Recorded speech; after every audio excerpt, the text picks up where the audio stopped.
രണ്ട് രാജാക്കന്മാരുടെ പുസ്തകം അദ്ധ്യായം 10. ആഹാബിന് ശമര്യയിൽ 70 പുത്രന്മാരുണ്ടായിരുന്നു. യേഹൂ യിസ്രായേൽ പ്രഭുക്കന്മാർക്കും മൂപ്പന്മാർക്കും ആഹാബിന്റെ പുത്രന്മാരെ വളർത്തിയവർക്കും ശമര്യയിലേക്ക് എഴുത്തുകൾ എഴുതി അയച്ചത് എന്തെന്നാൽ, നിങ്ങളുടെ യജമാനന്റെ പുത്രന്മാരും രഥങ്ങളും കുതിരകളും ഉറപ്പുള്ള പട്ടണവും ആയുധങ്ങളും നിങ്ങളുടെ കൈവശം ഉണ്ടല്ലോ. ആകയാൽ ഈ എഴുത്ത് നിങ്ങളുടെ അടുക്കൽ എത്തിയാലുടൻ നിങ്ങളുടെ യജമാനന്റെ പുത്രന്മാരിൽ ഉത്തമനും യോഗ്യനുമായവനെ കണ്ടെത്തി അവന്റെ അപ്പന്റെ സിംഹാസനത്തിൽ ഇരുത്തി നിങ്ങളുടെ യജമാനന്റെ ഗൃഹത്തിനുവേണ്ടി യുദ്ധം ചെയ്യുവിൻ. അവരോ ഏറ്റവും ഭയപ്പെട്ടു. രണ്ട് രാജാക്കന്മാർക്ക് അവനോട് എതിർത്ത് നിൽക്കുവാൻ കഴിഞ്ഞില്ലല്ലോ, പിന്നെ നാം എങ്ങനെ നിൽക്കും എന്ന് പറഞ്ഞു. ആകയാൽ രാജധാനി വിചാരകനും നഗരാധിപതിയും മൂപ്പന്മാരും പുത്രന്മാരെ വളർത്തിയവരും യേഹൂവിന്റെ അടുക്കൽ ആളയച്ച്, ഞങ്ങൾ നിന്റെ ദാസന്മാർ, ഞങ്ങളോട് കല്പിക്കുന്നതൊക്കെയും ഞങ്ങൾ ചെയ്യാം. ഞങ്ങൾ ഒരുത്തനെയും രാജാവാക്കുന്നില്ല. നിന്റെ ഇഷ്ടംപോലെ ചെയ്തുകൊള്ളുക എന്ന് പറയിച്ചു. അവൻ രണ്ടാമതും എഴുത്ത് എഴുതി, നിങ്ങൾ എന്റെ പക്ഷം ചേർന്ന് എന്റെ കല്പന കേൾക്കുമെങ്കിൽ നിങ്ങളുടെ യജമാനന്റെ പുത്രന്മാരുടെ തല നാളെ ഈ നേരത്ത് യിസ്രായേലിൽ എന്റെ അടുക്കൽ കൊണ്ടുവരുവിൻ. എന്നാൽ രാജകുമാരന്മാർ 70 പേരും തങ്ങളെ വളർത്തുന്ന നഗരപ്രധാനികളോടുകൂടെ ആയിരുന്നു. ഈ എഴുത്ത് അവരുടെ അടുക്കൽ എത്തിയപ്പോൾ അവർ രാജകുമാരന്മാരെ 70 പേരെയും കൊന്ന് അവരുടെ തല കൊട്ടയിലാക്കി യിസ്രായേലിൽ അവന്റെ അടുക്കൽ കൊടുത്തയച്ചു. ഒരു ദൂതൻ വന്ന് അവനോട്, അവർ രാജകുമാരന്മാരുടെ തല കൊണ്ടുവന്നിരിക്കുന്നു എന്ന് അറിയിച്ചു. അവയെ പടിപ്പുരവാതിൽക്കൽ 2 കൂമ്പാരമായി കൂട്ടി രാവിലെ വരെ വെച്ചേക്കുവിൻ എന്ന് അവൻ കല്പിച്ചു. പിറ്റെന്നാൾ രാവിലെ അവൻ പുറത്ത് ചെന്നുനിന്ന് സർവ്വജനത്തോടും പറഞ്ഞതെന്തെന്നാൽ, നിങ്ങൾ നീതിമാന്മാർ. ഞാനോ എന്റെ യജമാനന് വിരോധമായി കൂട്ടുകെട്ടുണ്ടാക്കി അവനെ കൊന്നുകളഞ്ഞു. എന്നാൽ ഇവരെ ഒക്കെയും കൊന്നത് ആർ? ആകയാൽ യഹോവ ആഹാബ് ഗൃഹത്തെക്കുറിച്ച് അരുളിച്ചെയ്ത യഹോവയുടെ വചനങ്ങളിൽ ഒന്നും നിഷ്ഫലമാകുകയില്ല എന്ന് അറിഞ്ഞുകൊള്ളുവിൻ. യഹോവ തന്റെ ദാസനായ ഏലീയാവ് മുഖാന്തരം അരുളിച്ചെയ്തത് നിവർത്തിച്ചിരിക്കുന്നുവല്ലോ. അങ്ങനെ യേഹൂ യിസ്രായേലിൽ ആഹാബ് ഗൃഹത്തിൽ ശേഷിച്ചവരെ ഒക്കെയും അവന്റെ സകല മന്ത്രിമാരെയും ബന്ധുക്കളെയും പുരോഹിതന്മാരെയും ആരും ശേഷിക്കാതവണ്ണം സംഹരിച്ചു കളഞ്ഞു. പിന്നെ അവൻ ശമര്യയിൽ ചെന്ന് വഴിയിൽ ഇടയന്മാർ രോമം കത്രിക്കുന്ന വീടിനരികെ എത്തിയപ്പോൾ യേഹൂ യെഹൂദാ രാജാവായ അഹസ്യാവിന്റെ സഹോദരന്മാരെ കണ്ടിട്ട്, നിങ്ങൾ ആർ എന്ന് ചോദിച്ചു.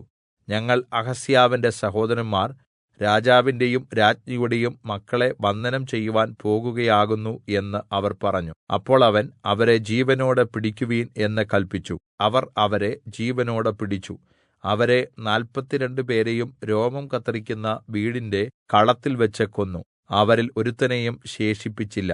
അവൻ അവിടെനിന്ന് പുറപ്പെട്ടപ്പോൾ തന്നെ എതിരേൽക്കുവാൻ വരുന്ന രേഖാബിന്റെ മകനായ യോനാദാബിനെ കണ്ട് വന്ദനം ചെയ്ത് അവനോട്, എന്റെ ഹൃദയം നിന്റെ ഹൃദയത്തോട് ചേർന്നിരിക്കുന്നതുപോലെ നിന്റെ ഹൃദയം പരമാർത്ഥമായിരിക്കുന്നുവോ എന്ന് ചോദിച്ചു. അതിന് യോനാദാബ് അതെ എന്ന് പറഞ്ഞു. അങ്ങനെയെങ്കിൽ കൈ തരിക. അവൻ കൈ കൊടുത്തു. അവൻ അവനെ തന്റെ രഥത്തിൽ കയറ്റി, നീ എന്നോടുകൂടെ വന്ന് യഹോവയെക്കുറിച്ച് എനിക്കുള്ള ശുഷ്കാന്തി കാണുക എന്ന് അവൻ പറഞ്ഞു. അങ്ങനെ അവനെ രഥത്തിൽ കയറ്റി അവർ ഓടിച്ചുപോയി. ശമര്യയിൽ എത്തിയപ്പോൾ അവൻ ശമര്യയിൽ ആഹാബ് ഗൃഹത്തിൽ ശേഷിച്ചവരെയെല്ലാം യഹോവ ഏലീയാവിനോട് അരുളിച്ചെയ്ത വചനപ്രകാരം സംഹരിച്ചു കളഞ്ഞു. പിന്നെ യേഹൂ സകല ജനത്തെയും കൂട്ടി അവരോട്, ആഹാബ് ബാലിനെ അല്പമേ സേവിച്ചുള്ളൂ, യേഹൂവോ അവനെ അധികം സേവിക്കും എന്ന് പറഞ്ഞു. ആകയാൽ ബാലിന്റെ സകല പ്രവാചകന്മാരെയും സകല ദാസന്മാരെയും സകല പുരോഹിതന്മാരെയും എന്റെ അടുക്കൽ വരുത്തുവീൻ. ഒരുത്തനും വരാതിരിക്കരുത്.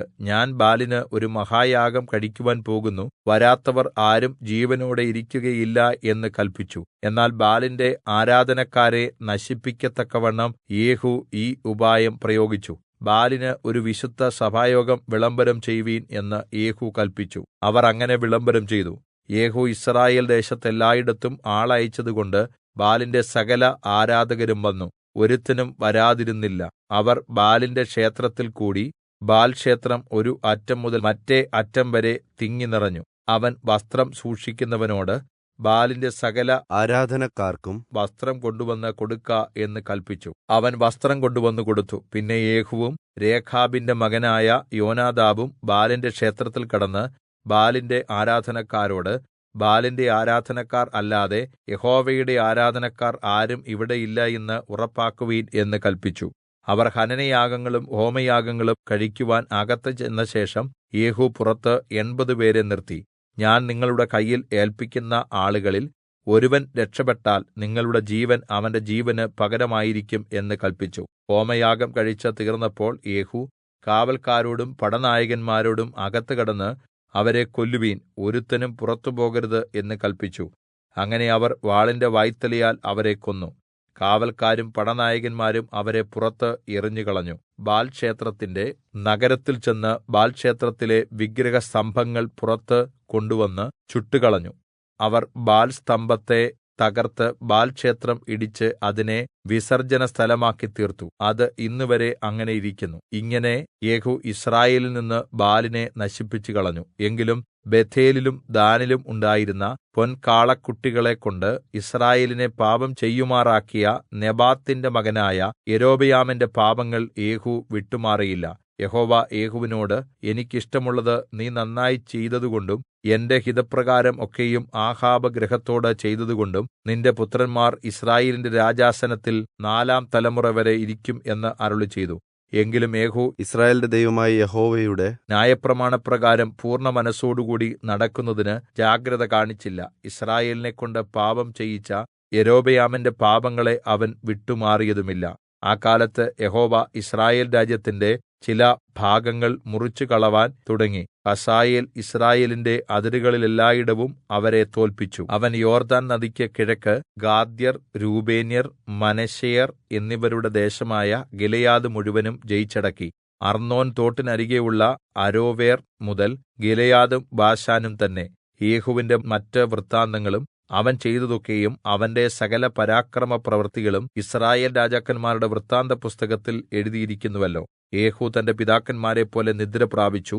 അവനെ ശമര്യയിൽ അടക്കം ചെയ്തു. അവന്റെ മകനായ യെഹോവാഹാസ് അവന് പകരം രാജാവായി. യേഹൂ ശമര്യയിൽ യിസ്രായേലിനെ വാണകാലം 28 സംവത്സരം ആയിരുന്നു.